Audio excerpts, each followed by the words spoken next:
कि जितने जितने यहाँ पर ये संबंध वस्तुएं जो कुछ भी हमें पर सत्ता रूप अवान्तर सत्ता रूप मिले हैं वे सब कुछ डूबने ही वाले हैं।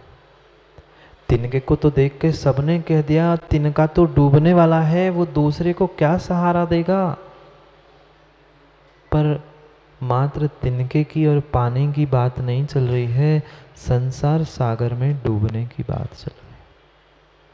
जितने जितने संसार में संसारी जीव है वे स्वयं तो डूबेंगे ही डूबेंगे, और तुम उसे बचाने की उससे बचने का प्रयास कर रहे हो तो तुम्हें लेके और डूब जाएंगे। क्या पत्थर के जहाज में बैठकर कोई सागर पार कर पाया? पत्थर के जहाज में बैठकर कोई व्यक्ति सागर नदी तालाब जलाशय पार कर पाया? नहीं कर पाया। वह स्वयं भी डूबेगा और आपको भी ले डूबेगा। क्या ऐसी स्थिति संसारी जीवों के साथ नहीं है? पर फिर भी हम किससे उम्मीद बनाए रखे हैं, किससे हम समझ रहे हैं कि ये मुझे सहायता करे, ये मेरे लिए सहारा बने, ये मेरे लिए शरण हो, ये मेरे लिए रक्षा करे। कोई भी मेरी रक्षा सहारा करने वाला नहीं। तो फिर ये अशरण भावना समझ के सहारा नहीं है ये समझ के क्या हम असहाय होके रोने लग जाए? कमरे में बैठकर ये निर्णय कर ले ठीक है अब मेरा कुछ है ही नहीं है, कोई मेरा साथ देने वाला नहीं है, मुझे मरना ही है, तो मैं पूरे जीवन को नष्ट कर दूं? क्या शिक्षा दे रही है अशरण भावना? क्या समझा रही है? हमें वही समझना है। असहाय महसूस तो करा रही है। आचार्य भगवंतों ने ये जो अशरण भावना की व्याख्या की है वह जरूर हमें असहाय महसूस कर रहे हैं। जो जो सहारा हमने मान के रखा था हाथ में नहीं है, हाथ में लाठी है, किसी अन्य व्यक्ति का हाथ पकड़ा है नहीं है, पर मन से जो हमने एक दूसरे को, एक दूसरे का सहारा, एक दूसरे का सुरक्षा कवच माना था, उस सहारे को छीनने का प्रयास कर। कभी बच्चों को चलते चलते हाथ पकड़ के चलाना सिखाया माँ? बच्चों को कभी हाथ पकड़ के चलाना सिखाया? चलाते चलाते बीच में समझदार माँ होती है, धीरे से उंगली नहीं छुड़ाती। कोई को गाड़ी चलाते हुए, साइकिल चलाते हुए विमल भैया नहीं देखा क्या? शुरू शुरू में तो वह चलाने सिखाने वाला साइकिल पकड़ता है, हैंडल पकड़ता है, सब कुछ पकड़ के चलाना सिखाता है, पर जैसे ही थोड़ा समय होता है वह धीरे धीरे हाथ छोड़ने लगता है। पूरा नहीं छोड़ा तो कुछ 4 कदम छोड़ दिए, फिर पकड़ लिए, फिर छोड़ा, फिर पकड़ लिया। क्यों? क्या धक्का देकर उसे गिराना चाहता था? गिर के उसे लग जाएगा तो आनंद आने वाला था? नहीं था। उसे गिराने की किंचित भी उसकी इच्छा नहीं थी। यही इच्छा थी कि मैं बार बार छोड़ूंगा, पकड़ूंगा तो कभी ना कभी वह स्वावलंबी बन जाएगा, अपनी जिम्मेदारी का बोध होगा और वह अपने से साइकिल चलाना और अपने पैरों पे खड़ा होना सीख जाएगा। यही तो उद्देश्य था ना माँ, यही तो उद्देश्य था। चाहे गाड़ी साइकिल चलानी हो, चाहे पैदल चलना सिखाना हो, वह जैसे ही सीख लेता है व्यक्ति अपनी उंगली छोड़ देता है। वह बालक भी भ्रमित था। माता पिता मेरी उंगली पकड़कर चलाना सिखा रहे थे, वह चलाना नहीं सिखा रहे थे, तुम्हें अकेला करने के लिए प्रयासरत थे। कहते भी है कब तक पिताजी की खातिर रहोगे? कभी तो अपनी व्यापार, अपना दुकान, अपना तो कुछ बना लो। क्यों? क्यों? कोई उनसे घृणा नहीं थी, कोई उनसे बुराई नहीं थी, मात्र इतना ही था कि ये जीव भी अपने स्वयं के पैरों पर खड़ा हो जाए और स्वयं से सब काम करने लग जाए। ये अशरण भावना के पीछे आचार्य भगवंत का यही उद्देश्य है। पहले आप असहाय हो ये महसूस करो कि आपके लिए कोई भी सहारा देने वाला नहीं है, जितने जितने तुमने सहारे खोज के रखे थे, शरण खोज के रखे थे संसार में, उन सब को छीन लिया। अब अपन पैरों पर खड़े हो जाओ, अपने स्वयं के बलबूते पर खड़े हो जाओ। जब तक तुम स्वयं के पैरों में शक्ति है ये स्वीकार नहीं करोगे, स्वयं अकेले चल सकते हो यह महसूस नहीं करोगे, तब तक कभी भी खड़े नहीं हो सकते। माँ कैसे बच्चों को पकड़ पकड़ कर खड़ा करते हो? खड़े हो जा बेटा, बेटा खड़े हो जा, खड़े हो जा। मैंने पकड़ लिया और पकड़ते पकड़ते छोड़ दिया।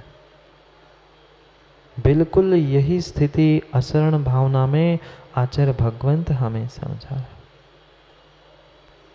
ये कोई मेरा सहारा नहीं है, कोई मेरे लिए शरण नहीं है, ये समझकर हमें उनसे घृणा नहीं करनी।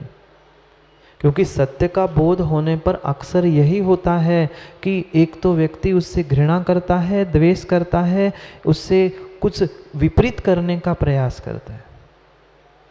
अभी तक हमने यही समझा था, माता पिता हमारे लिए शरण थे, भाई बंधु परिवार, चक्रवर्ती के लिए सेना, नौकर, ये सब कुछ जो कार्यकारी थे, सहायकारी थे, वह मुझे शरण थे पर नहीं थे। ये जैसे ही समझा ऐसा होता है ना, व्यापार में, दुकान में, घर में कोई नौकर है, पता चला अब काम का नहीं बचा, उसे निकाल कर अलग कर दे। क्या हमें भी घर वालों के साथ ऐसा ही करना है? माता पिता मेरे सहारे नहीं है तो क्या उनको धक्का दे के बाहर कर दो? बेटा मेरे लिए कुछ भी शरण नहीं है, सहारा नहीं देने वाला है, तो उससे घृणा करके उसे घर से बाहर कर दूं? नहीं, हमें उनसे द्वेष भी नहीं करना है ना।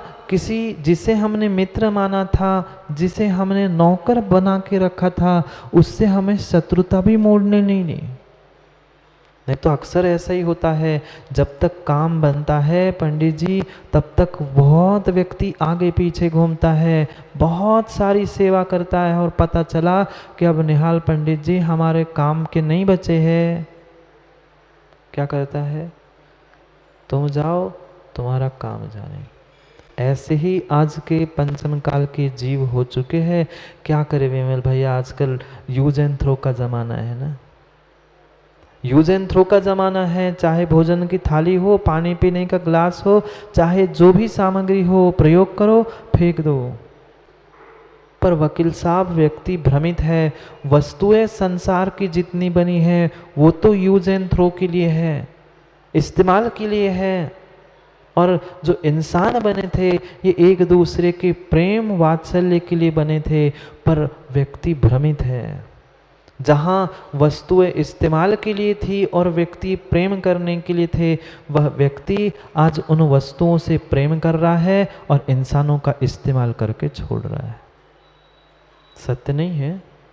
अनुभव में नहीं आया?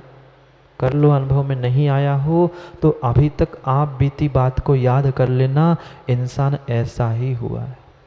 जितने युद्ध लड़ाई हो रहे हैं वे मात्र उस वस्तुओं के पीछे जो वस्तु कभी भी नित्य रहने वाली नहीं थी, ऐसे वस्तुओं को तो व्यक्ति प्रेम कर रहा है, और जो व्यक्ति जिनके साथ पूरी जिंदगी हमने गमाई है उनका इस्तेमाल करके छोड़ रहा है।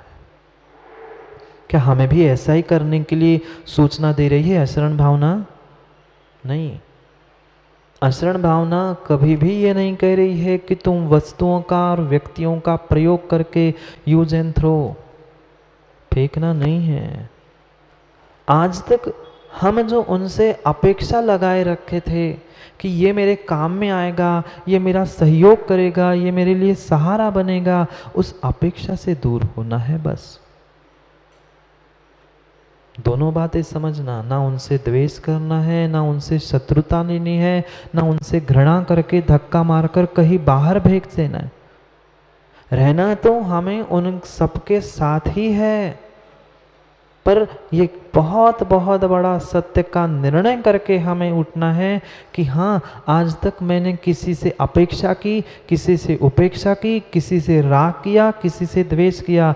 अब ना राग ना द्वेष, परम सत्य को स्वीकारना है। जहाँ राग होता है माँ वही शिकायत होती है। क्या करे महाराज जी, बेटे ध्यान ही नहीं देते। बेटा आके कहता है क्या करे महाराज जी, पिता बार बार परेशान करते हैं, थक गए हम। जहाँ राग था वहाँ शिकायत थी, और जहाँ द्वेष था वहाँ घृणा थी। ना हमें राग के वशीभूत होकर शिकायत करनी है कि इनने ऐसा किया, इनने ऐसा नहीं किया। ना हमें किसी के द्वेष के वशीभूत होकर उनसे घृणा करके उनसे शत्रुता भी नहीं लेनी। हाँ पंडित जी, घर में भले ही कार्य हो नहीं हो, हमें उनसे भी शत्रुता नहीं मोड़नी है। ना घर वालों से, ना परिवार वालों से, ना समाज नगर कहीं भी किसी भी जीव से कोई दूसरा उपसर्ग करने के लिए नहीं आया था। कोई दूसरा उपसर्ग करने के लिए नहीं आया था। पारसनाथ के जीव पर किसने किया था? सगे भाई ने किया था उपसर्ग। ऐसे कौन किस पे कब उपसर्ग करने पहुंचे? भाई तो शरणभूत था ना, उसे तो सुरक्षा करनी चाहिए थी, पर भाई ने क्या सहारा दिया? वही जीव जिसको शरण मान रहा था, उसने ही, बड़े भाई ने ही उपसर्ग करना प्रारंभ किया। कितना बड़ा कटु सत्य है। सत्य कटु ही होता है। जैसे औषधि जितनी असरदार होती है उतनी वह कड़वी होती है। भले ही ऊपर से कोट कर लो, कुछ भी कर लो, पर भीतर की दवाई तो कड़वी होती ही होती है। ऐसे ही सत्य कड़वा है।